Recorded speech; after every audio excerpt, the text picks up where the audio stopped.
Thank you all for coming, and we're really pleased to see you. A feedback issue, is that okay?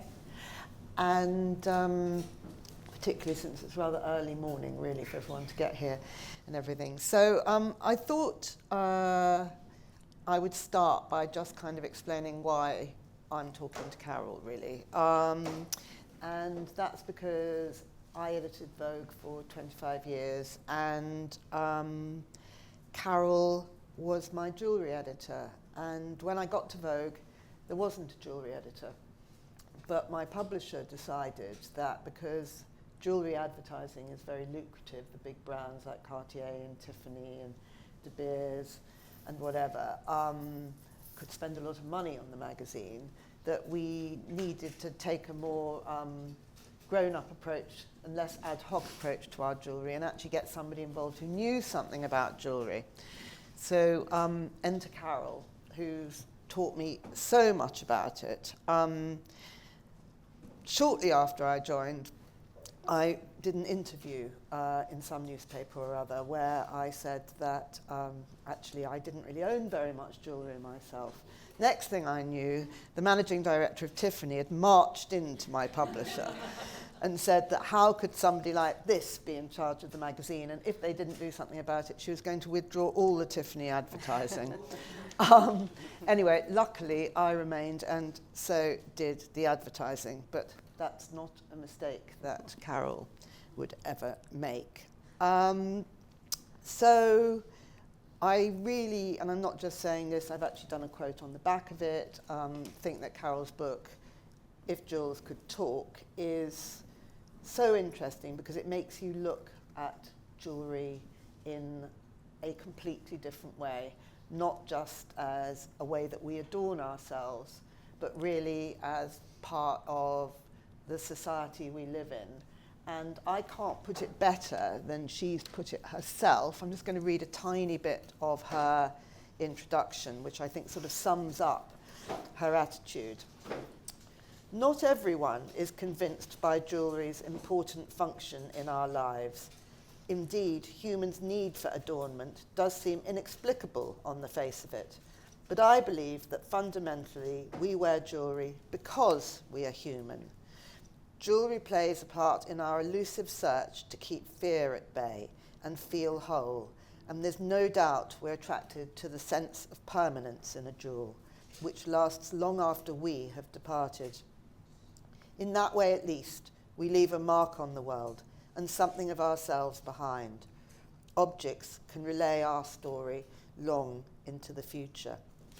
So lots to unpick there, which we will be doing over the next 45 minutes or so. And just to say, we're happy to take questions about anything that you want, actually, at the end of it. So, Carol, I mean, that's a kind of a huge span idea, but what made you want to write this book this way? Well, I think after 25 years at Condé Nast on glossy magazines, first at Tatler and then at Vogue, and writing for American Vogue and different publications around the world, and saying, this is new, this is new season, we're telling you the new trend, and doing that for so long, I sort of thought, gosh, I'm in a cycle, but actually it's a much bigger cycle because everything comes around again and nothing is essentially new. So I went back and I thought, what have we always worn from the beginning? And I boiled it down to sort of 7 items: the hoop, the ring, the head ornament, the brooch, the charm, that we sort of relied on from the beginning, and I wrote their histories. And in writing their histories, there are so many parallels. So I can go from King Tutankhamun to Rihanna or Beyoncé and Queen Puabi in the ancient city of Ur in Sumeria, and compare her hoops to the hoops we wear today, because they can look so fresh and as if they've just come out of the ground and just been made.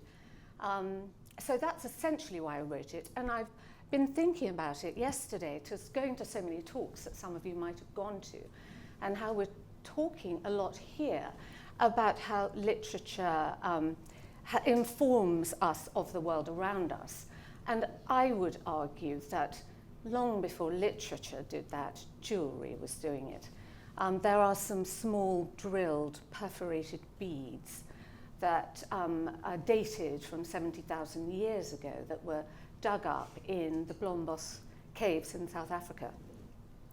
And the archaeologist, Dr. Christopher Henningshaw, who spoke about them, said that they're so important because they have a symbolic message, and symbolism was at the beginning of everything that followed.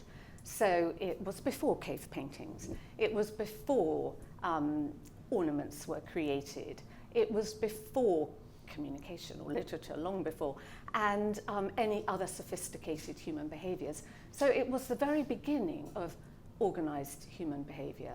And so my argument is that all the communication we've been talking about through literature happened first with jewellery. And we can detect social networks, we can look at trading routes, we can look how people have formed into groups and established identities through their jewellery. So to me, it's of fundamental importance. And actually, it's quite funny because I often think I'm a great subscriber to an earlier Vogue editor, Diana Vreeland, who said, anyone who thinks jewellery isn't important is nuts. As in so many things, Vreeland was right there. So I think the other thing about jewellery is the emotional resonance it has. And I think, probably everybody in this room has got some piece of jewellery that means something to them above and beyond what the actual object is. And I mean, there's no way of quantifying emotional value, but it's completely intrinsic to the way we feel about our jewellery, isn't it? Yes, I think it is. I think if you add a personal and cultural meaning to a piece of jewellery, it goes beyond the aesthetics, goes beyond what it looks like, and then it allows it to refer to emotional beliefs, heritage, identity, really what matters to us. And therefore it becomes not just an adornment, but a tangible reminder of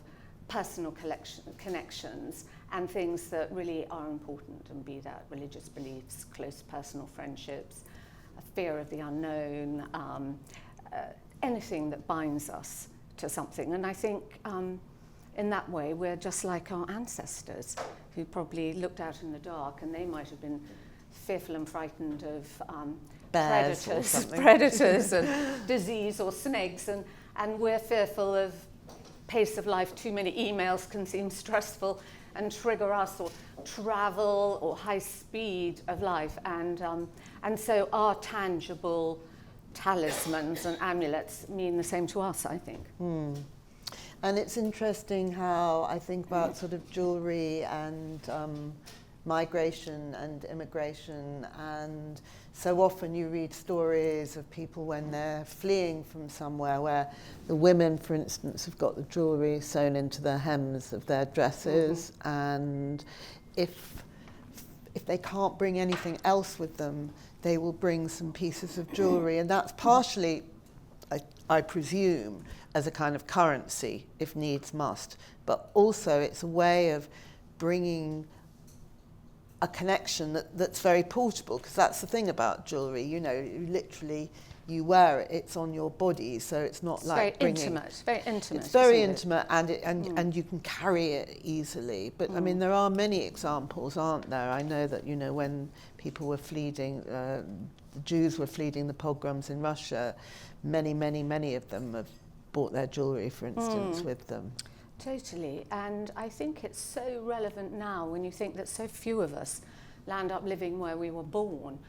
People are literally on the move the whole time, and as Alex says, what can you take with you that reminds you, keeps you connected, talks about your homeland and the things that are important, and it is those pieces of jewellery.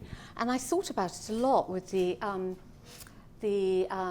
fires in Los Angeles. When you read about these people, whether they're movie stars or not, being faced with a decision of 3 minutes, leave your house, what do you take?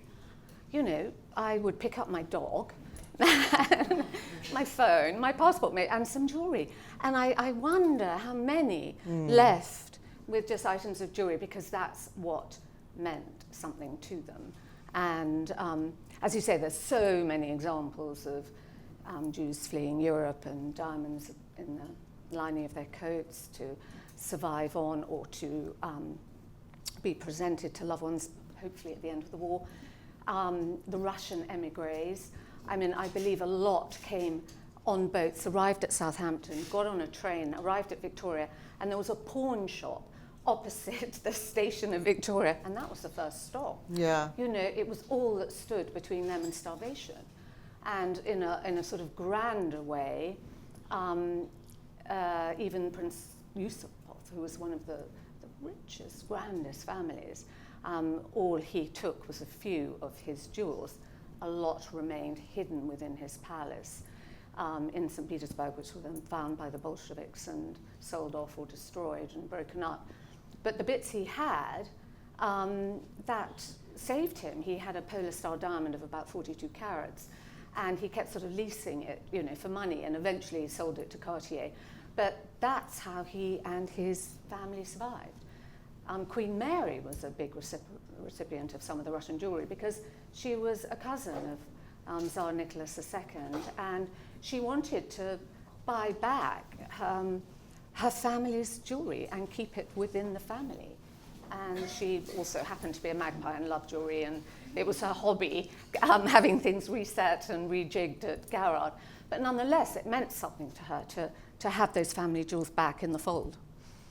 I don't have any family jewellery. It's really annoying. I've got one pair of total costume jewellery, clip-on earrings that hurt my ears to wear, little blue stones that were my grandmother. And she was somebody, she was Jewish. She left what's now Ukraine, but it was Russia at the time, and ended up in Canada.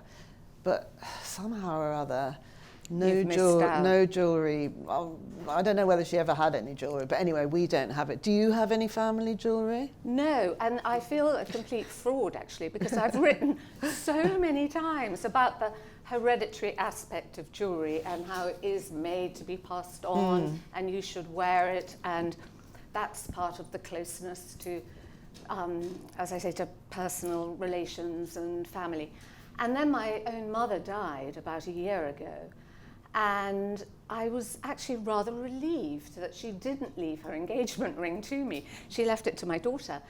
And because when I collected her pieces and jewellery and put it on my finger, I thought, there's no way I could wear that. It just was my mother. I thought, it's wrong. Really? I can't wear it. So I was absolutely thrilled that she left it to my daughter and not me. And I thought, this is what I say to everybody. Pass it down, keep wearing it. But when it came to me, I couldn't do it.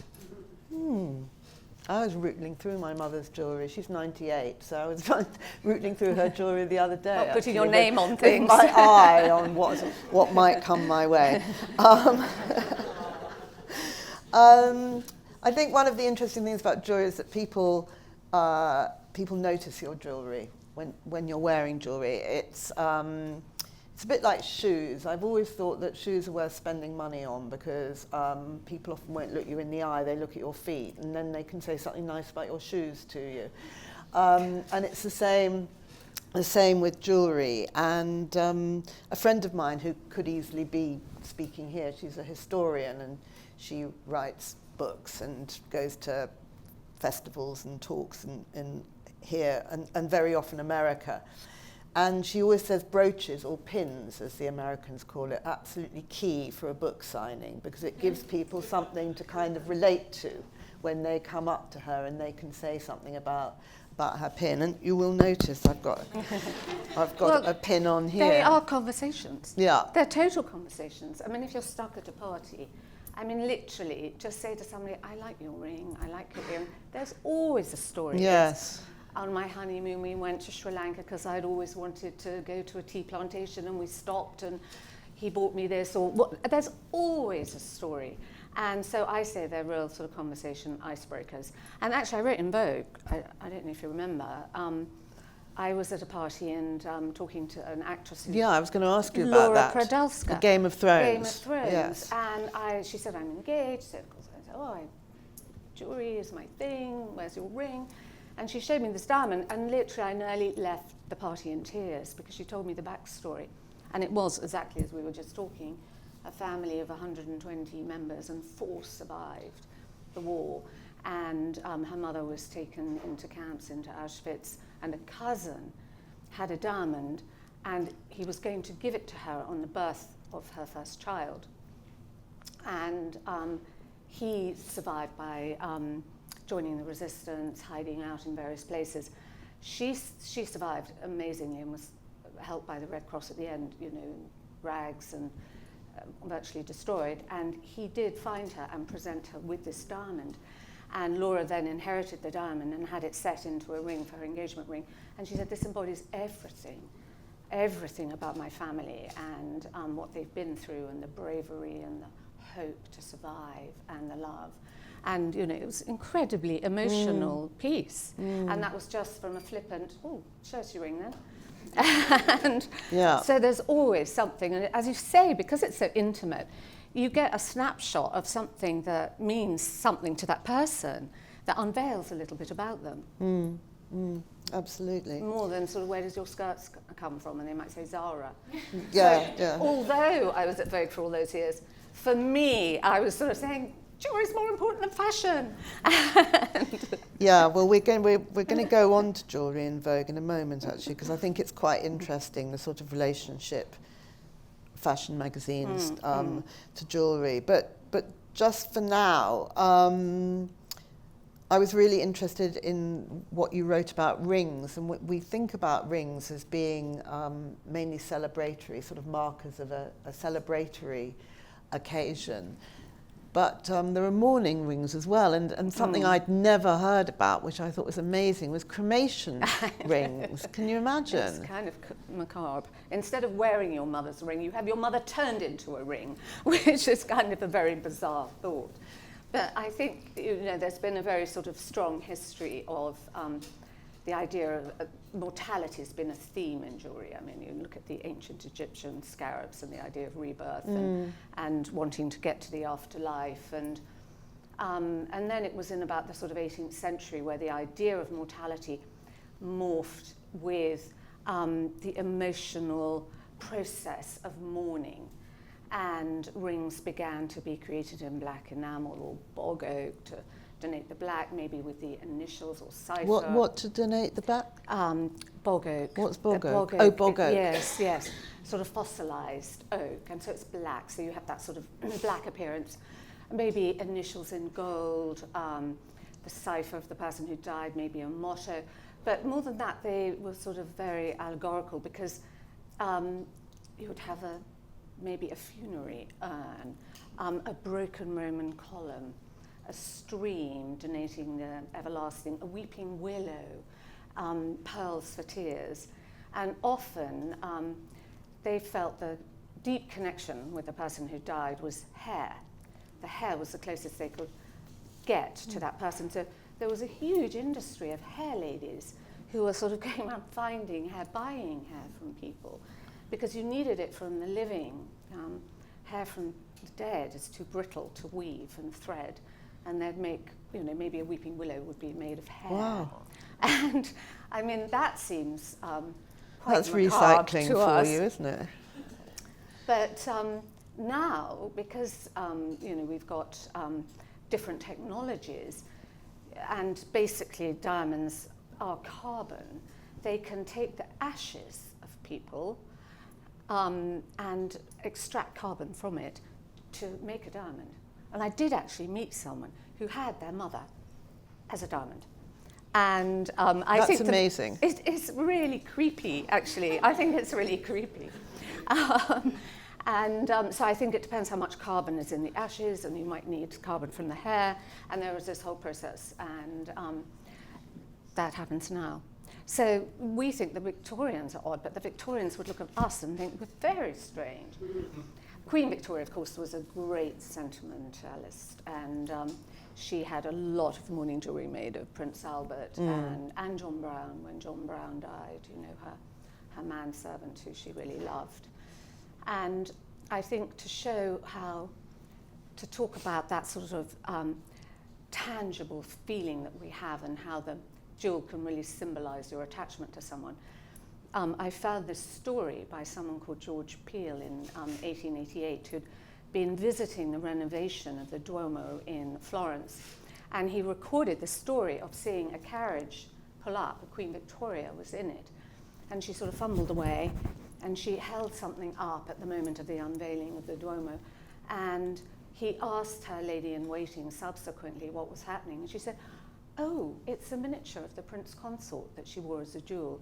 And she always likes to show him something interesting, and sort of long so after his death. So sort of carried it with her. And I suppose now we don't do that so much because, you know, we have photographs, we have people on our Instagram, we have them on our iPhone, which, you know, we carry around with us instead of a jewel. Yeah, well, along with a jewel. Along Yes. with the jewel. So, because authors are self-publicists, I I wrote a book a couple of years before Carol's book, which is that one there called Clothes and Other Things That Matter, and it's not that dissimilar in terms of its approach, it was a way of writing a bit of a memoir, but social observation really about clothes, and it was pieces from my wardrobe, whether that be a white shirt or an apron or red shoes, and what they meant. And at the end of it, there is a very tiny bit about jewellery, which reflects how little I know about jewellery. And I'm just going to read this little bit because it brings up a subject I'm interested in. So when I left the magazine, I was offered to have a copy of something from the Vogue library. Not a real Cecil Beaton illustration or photograph, but a copy of it. And for reasons best known to myself, and I don't actually know why I did this now, I chose a couple of fashion illustrations, old fashion illustrations, rather than Don't forget the earrings. photographs. Oh, yes. Don't forget the earrings. Well, no, that was a whole other thing. I got given the most amazing pair of unbelievably beautiful earrings. Which, hello, I organised. No, I know, but that's a different thing. No, they are absolutely lovely. I should be wearing them now. I did wear them the other night. I do not forget the earrings. They're terrified of losing them. Anyway, one of the ones was from a 1943 edition of American Vogue. And the illustration shows a woman's head from behind, her hair swept up to draw attention to a double strand of large pearls fastened around her neck with a clasp. We can't see her face, but her nails are carmine tipped, and she's clipping on an earring that we also can't see, and are left to imagine. What might it be? A diamond drop? She looks the diamond type, and has another diamond, enormous and cabochon cut, on her wedding finger. It's a wonderful period piece, and in the magazine was captioned, "Give her pearls, not just an anonymous little strand that she might fasten on automatically, but great big ones like these." We're meant to think this woman leads a glamorous existence. As evidenced by the caption, it's likely she's not bought the jewels for herself, but it's 1943 and things were different then. This woman is perfectly happy with that. Being given jewellery will be considered its own mark of some kind of success. Her jewellery is a statement about who she wants us to think she is.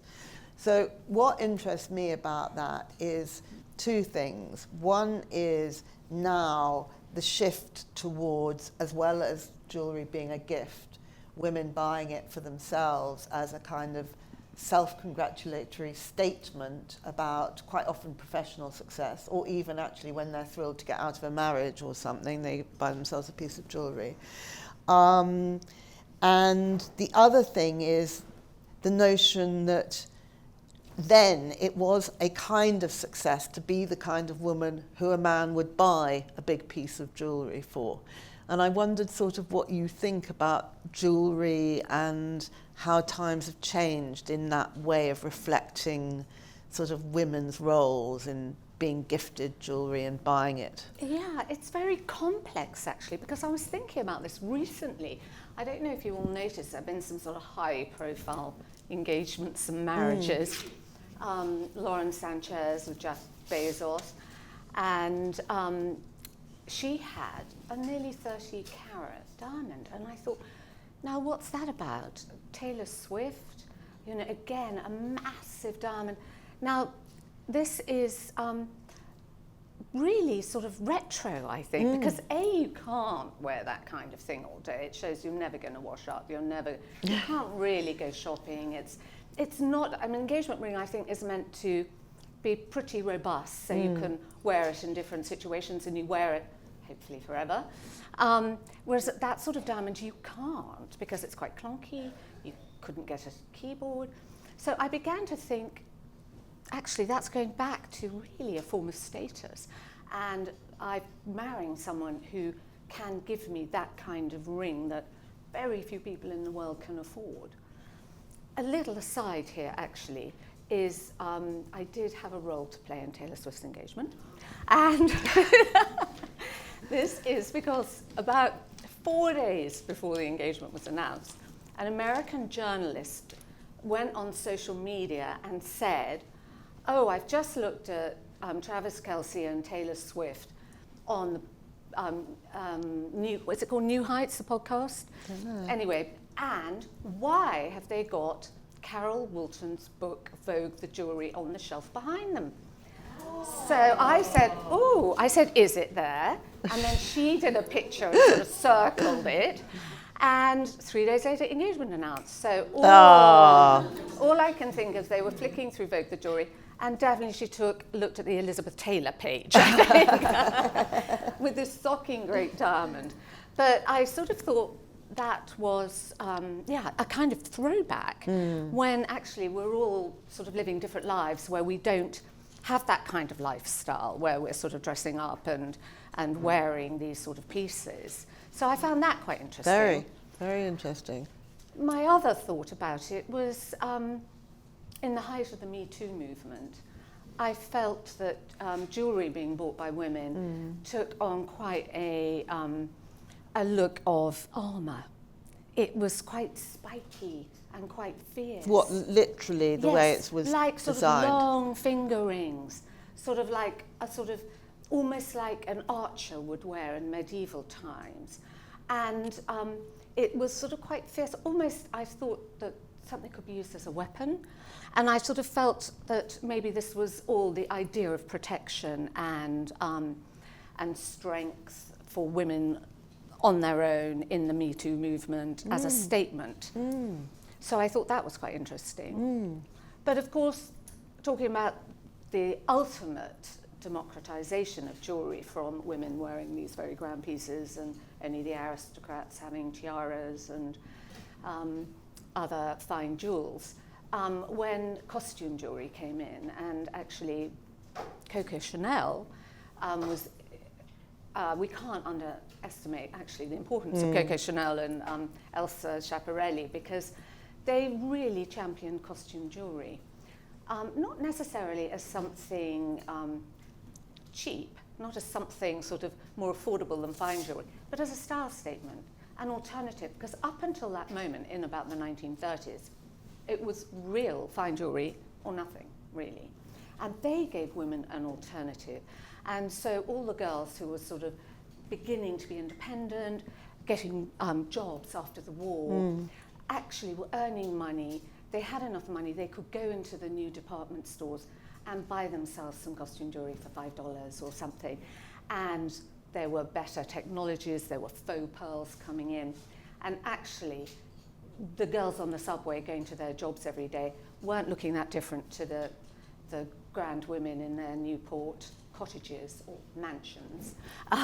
So it was a sort of democratization, really, of women buying for themselves and women being more independent and taking that role and taking their own decisions, not inheriting something from a father or a family, or being given something by a man they married, but saying, these are my choices, this is my style. And I think those women in fashion were really pivotal to that happening. I thought we might talk a little bit about sort of jewellery in Vogue or jewellery in fashion magazines, because at the beginning I said that, you know, Carol came in as really the first jewellery editor because jewellery was covered in quite a haphazard way. And I think, well, I know I'm right in saying that sort of real jewellery, expensive jewellery, real jewellery, it was very hard to get it into fashion shoots. The fashion editors didn't really want to work with real jewellery. I mean, not least because they often came with bodyguards and it was complicated to actually shoot them. But also, it was very rarely part of the kind of what they were dreaming of their shoot being about. Their shoot was going to be, it was about the dresses or the colours or some kind of fantasy environment, and it wasn't really about jewellery. And so we were always looking at ways to kind of give jewellery its own voice in the magazine. And so we did do some wonderful still lives, really beautiful jewellery shots, which Carol orchestrated. And we did features about jewellery, which might occasionally be about one brand, but more often were about a kind of trend in jewellery. But I notice now that, oddly enough, I think there's much, although that jewellery is covered in magazines, it seems to be covered in less of a way than it was at that time. Am I right in that, or do you think that's wrong? Well, I think so. I think, you know, times have changed. There's more coverage, there's more space to fill, there's online, there's social media, there's print. So they kind of look for more stories, but I think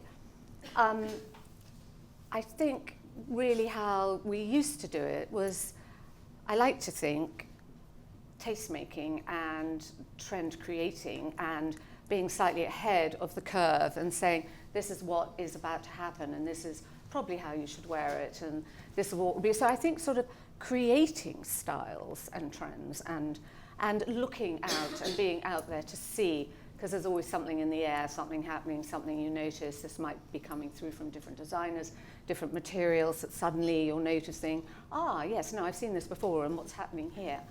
And reporting on that. I think now, because really I think apart from the nature of media changing, the nature of fashion changed. And fashion brands all decided they wanted a piece of the big unbranded pie that was jewellery. And there was money in them, their heels, and they were going to get it. And so all the fashion brands are now invested in jewellery. So you see so much jewellery on the runways which you didn't see before. Of course, as Alex referred to, the big brands are so pivotal in the advertising pages of magazines. So magazines are more obliged to give them more coverage. They are creating more jewellery almost to a sort of fashion seasonal time frame. So to cover that, they're doing a lot of talking about a brand's collection. Right. In a sort of singular story. Right. So that's what I feel is. And actually the high street now has masses of jewellery, doesn't it? And incredibly good jewellery. I mean, you go into somewhere like H&M or Zara and they've got lovely little cheap bits and pieces. You don't approve? They do if my thing is you have to buy costume jewellery like you buy fine jewellery. Because if you're buying it for a season, you're buying landfill. And you will chuck it away unless you sort of repurpose it or sell it to someone else. And I think most people don't bother with costume jewellery. And so my motto is buy to keep it and to always wear it. And not buy it just as, that'll do this season, I'll chuck it in the bin. Oh dear.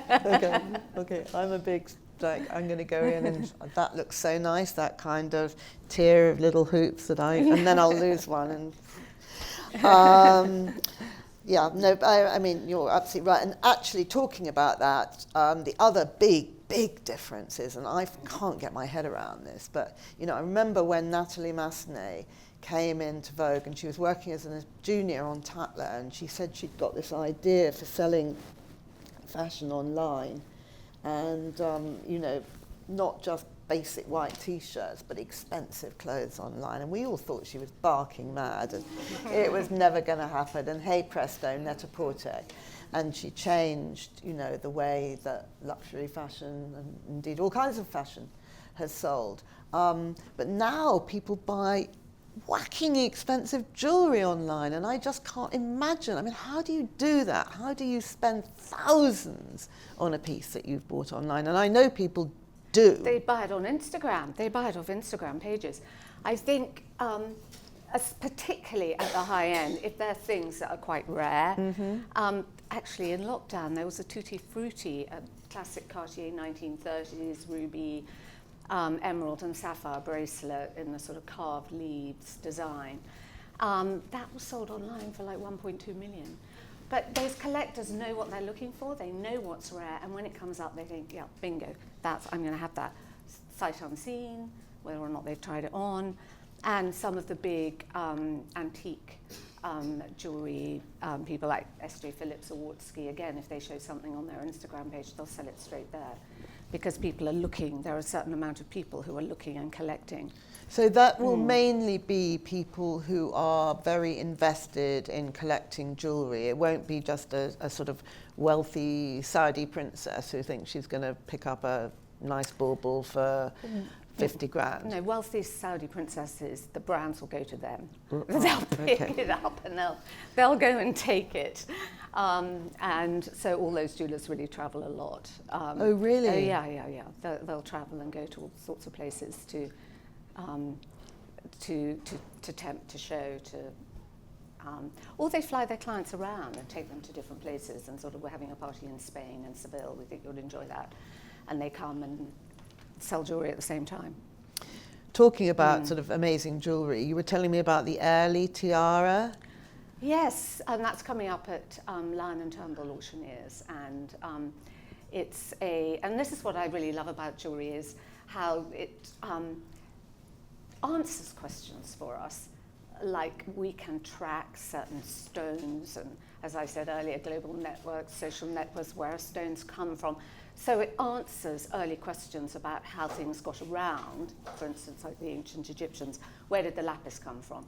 Okay, it was 3,000 miles away in Afghanistan. And so then we sort of begin to understand their trade routes and how they were connecting with each other. But it also poses questions. And the early tiara was first seen in about 1901 on the head of Mabel Ogilvie, the Countess of Airlie. And she was somebody who was widowed very, very young. Her husband was killed in the Boer War, and she had very young children. I mean, it sounds like a sob story. She had 2 Scottish estates to run, and she wanted to keep it going for her son, who was only 6, but she was kind of cash-strapped up in Scotland on her own, and she was a great childhood friend of Queen Mary, and so Queen Mary gave her a role at court as Lady of the Bedchamber, and it wasn't a paid role, but there was a dress allowance, and so in sort of deciphering where this tiara came from, we can't find any records at Garrard where it was made. So there's a school of belief, which I think is probably right, is that Queen Mary probably gifted it to her because she was at Garrard all the time.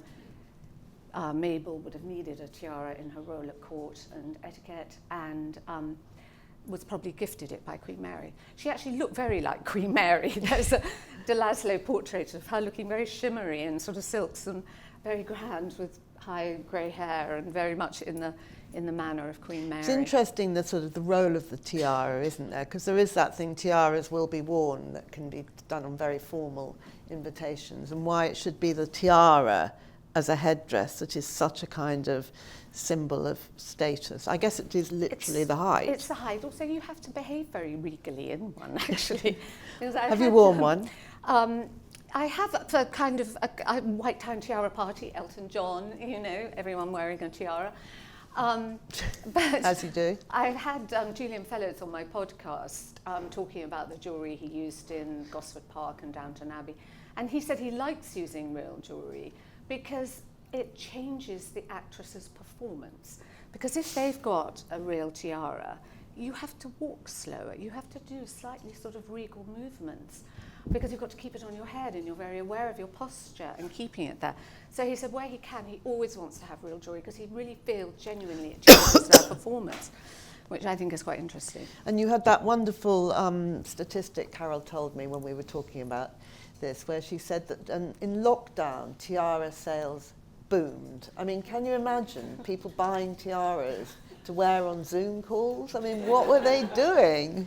I don't know. I mean, jewellery really, really thrived in lockdown. And I think that was to my earlier point about loved ones, connections, the feeling of life's impermanence, and jewellery does, I think it engenders in us a feeling it's permanent, long lives after us. And people were attracted to that. They were attracted to giving each other something when they couldn't see each other. But the tiaras, I don't know what they were doing with the tiaras. I mean, Queen Mary and George V used to dine every night, whether they were alone or not, dressed up, and she would wear a tiara. No, not a tiara every night. Yeah, even with their dined alone. But I don't think people were doing that in lockdown. And maybe it's just beautiful objects. They're so sort of redolent of a sort of romantic era that's gone, and they are exquisitely made. But actually, funnily enough, I've also thought recently about Mabel Airlie, for instance, and Nancy Astor's tiara came up at Bonham's a while ago. And I sort of think, whilst these women seem to be at this point in society where they were aristocratic and appeared to have these sort of rather charmed lives, actually underneath it they were really promoting opportunities for women.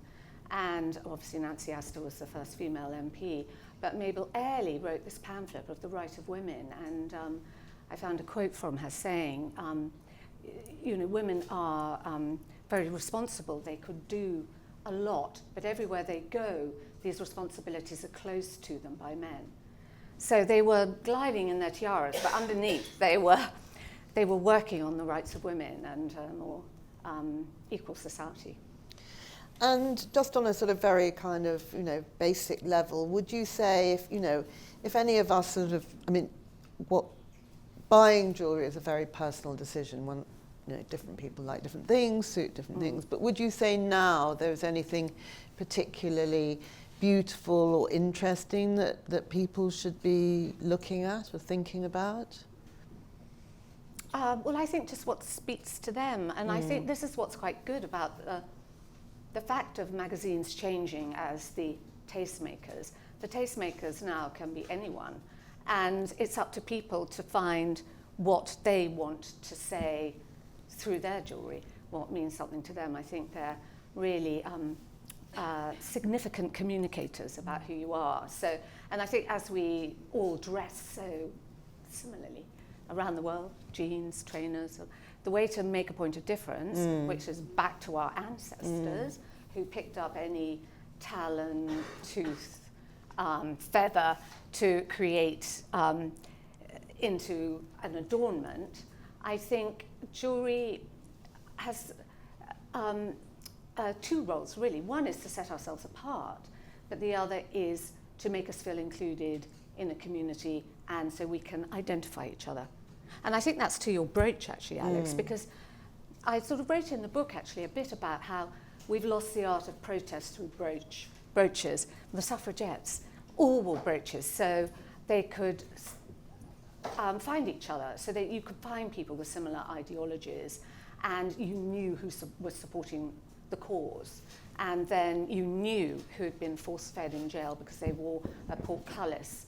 It was a Holloway brooch. So if they had been force-fed and taken to jail, they upgraded their other pins of amethyst, pearl, and peridot into a Holloway brooch. And I think, the abolitionists wore anti-slavery brooches. I noticed that the Queen yesterday had a brooch on. I mean, if she had a brooch on, I couldn't see what it was, but it was something to do with literacy, and yes. you know, she'd got that pinned on. And Queen Elizabeth II obviously wore a huge amount of brooches, very thematically paying homage to whoever she was meeting and where she was going, whether it was a wattle in Australia or a fern in Canada, that kind of thing. But I like the idea of like the punks with pins, safety pins, and doing that sort of countercultural look and identifying each other.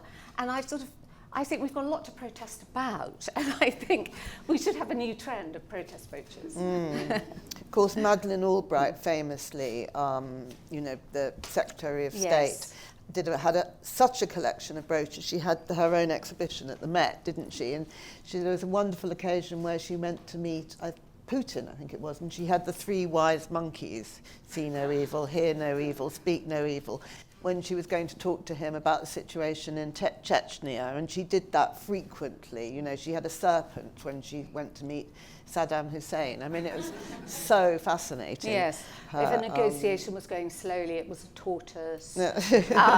If she was, again, when there was something about the Russians spying, there was a bug. So she made a sort of art of what she was thinking. And that is it. It sort of speaks to when the person walks in the room, they don't have to say a word. They can be wearing a piece of jewellery and you sort of get the message. I thought we might wind up by talking about the jewellery that we've chosen to wear on stage, because everything you wear, right, you choose. So just very quickly running through my own. This is real. My sister gave it to me for my, I think it was 60th birthday, and it's my birthstone, topaz. This is complete junk from Portobello Road. It was a Wonder Woman who sells all kinds of Hungarian paste, and I bought tons of them. This is a tiny, tiny, tiny square diamond. My godmother was married to a South African diamond miner, and in not called Cullinan. Not sadly called Cullinan, no. But anyway, she had many diamonds, and she broke up a necklace and gave all her godchildren these tiny diamonds set in a square thing. This Solange Azaguri made with my name, Alex. I've got one of those. And these I've worn since I was 17, and I never take them off, despite the fact that they don't go with anything smart. One is a Navajo Indian silver bracelet that a much older man, he was 36 and I was 17, but I fell madly in love with him. He gave me this. And this was another boyfriend who gave me from Camden Market, and I have no idea why, but I just won't take them off, never have. Only when I go under general anaesthetic do they come off. And this is a solo Chanel, had a lovely pair. I've only got one, so I wear it. How about you? Funny about going under general anaesthetic, because you know the Love Bangle by Cartier, which was sort of designed in the 70s by Aldo Cipulo. And it is where you literally have a little screw and you screw in a bangle of your loved one. And a lot of hospitals in America have to have the screw. Really? Because when people come in for emergency, they can't get them off. That's so they amazing. keep a couple of screws. Your earrings? My earrings I had made because doing what I do, I like to have things other people haven't got. So I had these made by someone called Julia Mugenberg, and they're based on a sort of old button as a centre, and then I wanted them to twinkle a bit.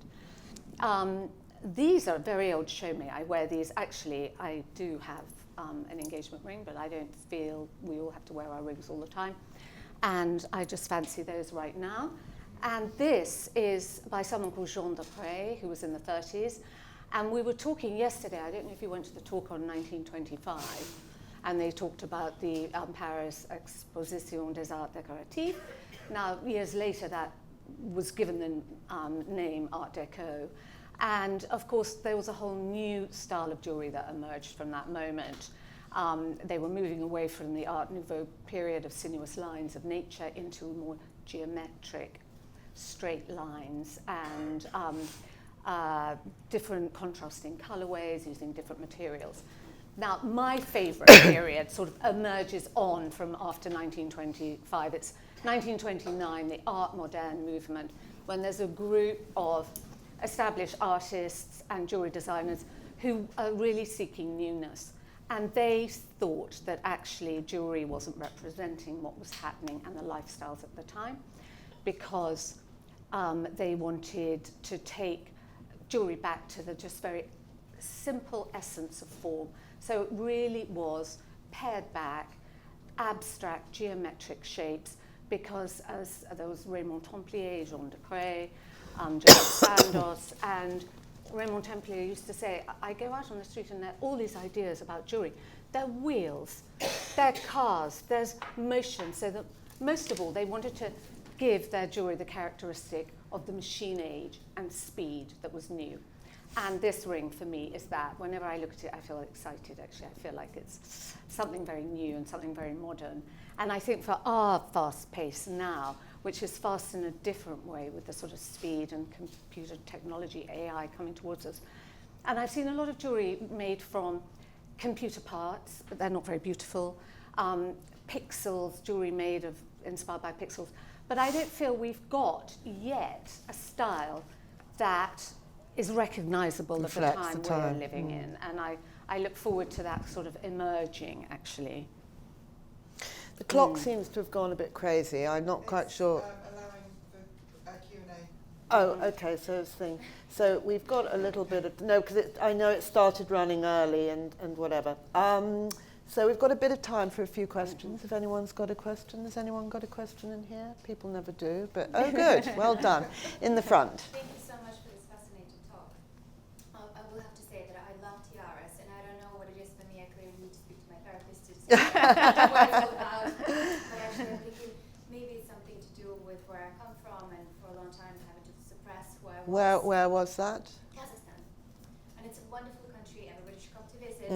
But you know, when you're growing up as a girl and having to participate in these conversations, as to women are less smart than men, and you're not meant to shine. Maybe tiara is that, the celebration of life and your own inner light. But this is not really my question. The Cartier exhibition at V&A, Yes, absolutely wonderful. yes. I was surprised by what the curator mentioned. There was this incredible piece, I want to say snake, serpent. It was Maria huge. Felix's snake. It looked very big, and Yes. I guess it was quite... Yeah, she was a Mexican actress, and she kind of liked reptiles, actually. And she went into Cartier before that with allegedly with two crocodiles, and said, could you make me a necklace with and copy these crocodiles? And they made these two crocodiles that fit across her neck. And the snake is a sort of python, and it seems to be moving up, and underneath the enameling is the colours of the Mexican flag. But the curator said that the artisans of today wouldn't be able to recreate that. Nope. It feels a bit backwards. Of course. I mean, all the skills, all these artisanal skills are dying. And I co-founded a small charity in 2016 called The Leopards to try and preserve craftsmanship and get young people into jewellery and to try and learn the skills. But more to the point of that sort of huge necklace, I was wearing like the Queen, to pay homage to Cartier. I was doing a podcast that morning when the show opened, and I wore Justin Clou earrings that were designed in the 70s by Aldo Cipulo as well for Cartier. And they were antique. I bought them from an antique store. They were original 70s. And the head of heritage and design at Cartier, Pierre Ranaud, walked into the room and he said, "Your earrings?" And I said, "Yes, I wore them for you." And he said, "Could I take a picture of them?" Because obviously mine are different to what they make today. And you know, all the big houses, all the jewelers were all very aware that we have to get young people in to learn these crafts, which are dying. Yes, you. Yeah, thank you so much for this lovely conversation. I love how you spoke a lot about sort of like the role of women in jewellery and especially how it relates to like female empowerment. Yes. But I was wondering, sort of addressing the elephant in the room, what about men in jewellery? So I think like jewellery oftentimes is sort of like regarded as like intrinsically female. At least that is sort of my impression. I'm wondering, has it historically always been that way? How would you regard the sort of current role of men in jewellery? Oh my God, I mean, men used to wear all the jewellery, didn't it? They did. I mean, you know, sort of back, look at Tutankhamun. I mean, you know, loaded down. I mean, Julius Caesar wore hoops. The Maharajas in the Cartier exhibition, you have the Maharaja of Patiala's necklace that was the biggest commission that Cartier ever undertook. I think that men have slightly lost the art. I mean, it was sort of coming back, but they chose motifs like guns or knives or something they felt was manly. But back in the sort of 16th century, it was people like Sir Walter Raleigh, they wore a hoop with a pearl. I mean, it was all indicative of swashbuckling life and bravery, seafaring men. So they all chose to depict themselves like that. But I think men have lost the art. But I really approve of it. I rather disagree with you. I think that I was looking at some of the shows the other day and was seeing how fantastic the menswear collections were. In many cases, I would say Jonathan Anderson's Dior menswear was better than his women's wear. And I think men's fashion now is really interesting, and you know, the way, not just high fashion, but the way men have the freedom to dress and the way that they can wear makeup and jewellery. And I see men everywhere wearing jewellery in a way that makes me think of the Restoration or something, you know, the pearl necklaces. Their pockets. And also, I meant to bring up, but haven't, was the whole thing of piercings, of course, which is, you know, for both men and women. I mean, that has brought in a whole new arena for jewellery, hasn't it? For the whole body. You know, there's a book here that I wrote some time ago about Dolce & Gabbana high jewellery. Now, in Dolce land, which I'm lucky enough to dip in and out of occasionally, all the men wear all the jewellery. Long sapphire stones and amazing jewellery. But I just sort of feel in real life on the street, I mean, the young ones do more, young ones. Yeah, so but they will probably through. Carry on. And in fact, I talked to the head of De Beers a while ago, and he said his sons, who were like 17, 18, all they asked for were diamond line bracelets. Really? So, yeah. I mean, quite funny. But actually, talking about, sorry, to go back to women, the female empowerment, on Monday evening at about midnight, I'm streaming a new podcast, which is about this extraordinary jewel called the Tudor Heart, which will be on show from next week at the British Museum.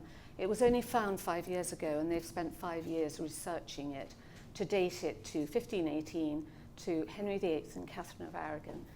And what it will do is rewrite Catherine of Aragon's history, because nothing survives of her, nothing like this. And she's sort of become a bit part in Henry's history and his subsequent marriages. And this jewel is speaking of her at the height, as she was Queen of England. She was far more royal than Henry. She was a real Tudor catch for him. She was the love of his life. She was married to him for 24 years. Now, she's been erased from history. All we talk about is Anne Boleyn and the subsequent wives. And so this jewel was made when he did a treaties with Europe to unify Europe. That worked, didn't it? And it shows the pomegranate from Grenada. It shows it was made to celebrate the engagement, betrothal of their Princess Mary to the Dauphin of France. She was 2, he was 9 months. Their engagement party was a big jousting tournament for which this jewel was made. So it will now shine a light on Catherine of Aragon as Queen of England, as the love of Henry's life, so as a queen and a woman. 500 years later, it's rewriting her history, which is really extraordinary. Oh, lovely. Any other questions here? Anyone got anything they want to ask? No? Well, I think we're done. Alex, thanks so much. Thank you.